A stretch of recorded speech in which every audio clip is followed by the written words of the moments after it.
حضرت عیسیٰ علیہ السلام کے نانا کا نام حضرت عمران تھا۔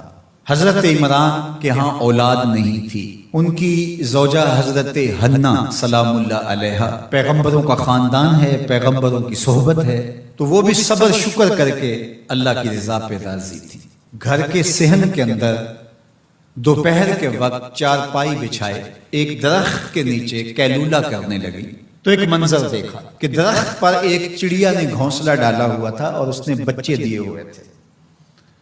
وہ کہیں سے اڑ کے جا کے دانا اٹھا کے لاتی اور بچہ چونچ کھولتا اور ماں اس کی چونچ میں دانا ڈال دی۔ چڑیا کے بچے کے ساتھ چڑیا کی محبت کو دیکھا تو حضرت حنا کا دل چوٹ کھا گیا اور بارگاہ عزتی میں عرض کی مالک تو نے جانوروں کو بھی بچے دیے ہیں اور وہ ان سے پیار کر رہے ہیں، تیرے دربار میں کیا کمی ہے اگر تو مجھے اولاد عطا کر دے۔ دل چوٹ کھا گیا، دل کی اتھاہ گہرائیوں سے دعا نکلی، عرش تک جا پہنچی۔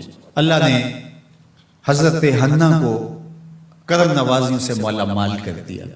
حضرت حنا نے کہا اے اللہ جو میرے بطن میں ہے میں تیرے گھر کے لیے اس کو وقف کر دی ہوں۔ جب ولادت کے لمحے آئے تو حضرت حنا زوجہ عمران نے بیٹی کو جنم دیا تو پریشان ہو گئی کہ مالک یہ تو بیٹی ہے، میں نے تو اس کو مسجد اقصیٰ کے لیے وقف کیا ہے اور وہاں سارے مرد ہیں، ایک لڑکی جب جوان ہوگی تو اس کو وہاں کیسے چھوڑ سکوں گی، منت میری کیسے پوری ہوگی۔ بہت پریشان ہوئی منت کی تکمیل کا سوچ کے کہ مالک یہ تو بیٹی ہے۔ آواز آئی پریشان ہونے کی ضرورت نہیں حنا، جو تو نے بیٹی جنم دی ہے ایسے تو بیٹے بھی نہیں ہوتے۔ اس بیٹی کا نام کیا رکھا گیا؟ مریم سلام اللہ علیہ۔ بیٹی جوان ہو گئی تو منت یاد آئی کہ اب اس کو بیت المقدس میں ہم نے وقف کرنا ہے۔ پریشانی ہوئی کہ اب 300 حجرے ہیں جن میں مرد ہی مرد ہیں، ایک تنہا عورت کیسے وہاں رہے گی؟ تو یہ سوچا کہ کوئی بوڑھا بزرگ ہو جس کی کفالت میں ان کو دیا جائے تو وہ ان کی دیکھ بھال کرے، ضروریات کو پورا کرے۔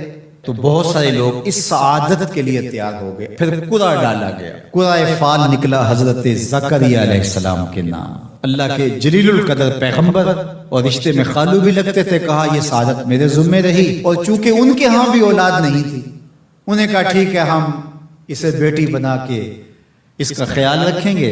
حضرت زکریا علیہ السلام نے ایک حجرہ مختص کیا حضرت مریم کے لیے اور ان کی ضروریات کو پورا کرتے، کھانا دیتے۔ جب کہیں جانا ہوتا تو حجرے کو باہر سے تالا لگا کے چلے جاتے، افطار کے وقت یا رات ہوئے ہیں تو سحری کے وقت پھر آ جاتے۔ ایک دن حضرت زکریا علیہ السلام تالا لگا کے کہیں گئے کام، واپس آتے ہوئے دیر ہو گئی اور افطار کے لمحے گزر گئے، بہت پریشان ہوئے تو خیر سامان لے کے تیزی سے پہنچے اور آ کے دروازہ کھولا، وجد عندها رزقا، تو دیکھا بے موسم پھل پڑے ہوئے ہیں۔ حیرت تو یہ تھی کہ پھل ہیں، دروازہ مقفل ہے، باہر سے کوئی اندر نہیں جا سکتا، اندر سے کوئی باہر نہیں آ سکتا، پھل کیسے آئے؟ پہلی حیرت تو یہ، پھر پھل بھی بے موسم ہے۔ قال یا مریم ان لک ھذا، اے مریم یہ کہاں سے آئے؟ قالت هو من عند اللہ، کہا یہ میرے اللہ کی طرف سے آیا، یہ مجھے میرے رب نے دیے ہیں۔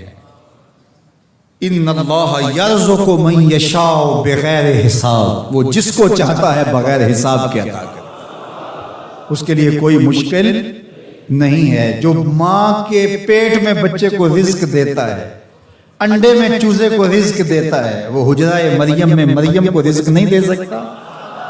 اب حضرت زکریا علیہ السلام کا ذکر آپ نے سنا کہ ان کے ہاں اولاد نہیں تھی اور عمر کتنی ہو گئی تھی؟ 120 سال، اور آپ کی زوجہ کی عمر 100 سال ہوگی، تو اب تو امید بھی ختم ہو گئی اولاد کی۔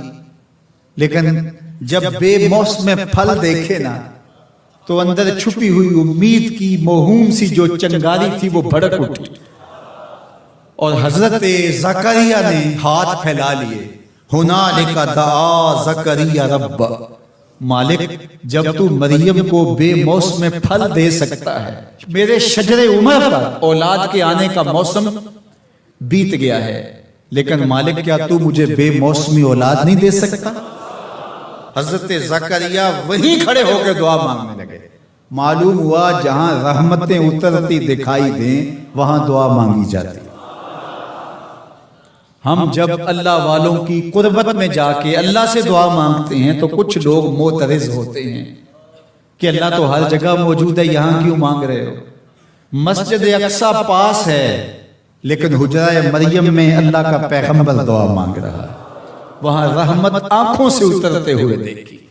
ان رحمت اللہ قریب من المحسنین، اللہ قرآن میں فرماتا ہے میری رحمت محسنین نیکوکاروں کے نیڑے ہوتی ہے. اس لیے ہم اللہ والوں کے قریب جا کے اللہ سے مانگتے ہیں مالک تیری رحمتیں یہاں برس رہی. ہنالک دعا زکریا ربہ، وہیں کھڑے ہو کے دعا مانگنا شروع کر دی، اللہ مجھے ستھری اولاد عطا کر. پھر کیا ہوا کہ کہا گیا یہاں دعا کیوں مانگ رہے ہو، میرے گھر میں آؤ. کہا گیا نبی ہو کے ولیہ کے حجرے میں دعا مانگ رہے ہو، تمہیں کچھ نہیں دیا جائے گا. نہیں، سنو قرآن سنو. فنادتہ الملائکہ، فرشتے آ کے پکار کرنے لگے. کب؟ وَهُوَ قَائِمٌ يُصَلِّي فِي الْمِحْرَابِ، وہ حجرے میں کھڑے ابھی دعائیں مانگ ہی رہے تھے. فرشتوں نے آ کے ندا دی کیا؟ ان اللہ یبشرک بیحییٰ، اے زکریا تمہیں مبارک ہو، ہم تمہیں یحییٰ عطا فرمائیں. اولاد مانگی ہے تو یحییٰ ملے گا، لیکن اکیلی اولاد نہیں مانگی، ذریۃ طیبہ، ستھری اولاد مانگی ہے، پاک اولاد مانگی ہے. تو مصدقا بکلمۃ من اللہ وسیدا وحصورا ونبیا من الصالحین، جو بیٹا دینے والے ہیں وہ کلمت اللہ کی تصدیق کرنے والا ہوگا، سردار ہوگا، عورتوں سے الگ رہنے والا ہوگا اور پیغمبر ہوگا، صالحین سے نبی ہوگا، یہ شانوں کا مالک ہوگا. فوراً دعا قبول ہو گئی. یہ ہے کرامت سیدہ مریم کے حجرے میں بے موسم پھلوں کا ملنا اور وہاں دعاؤں کا قبول ہونا.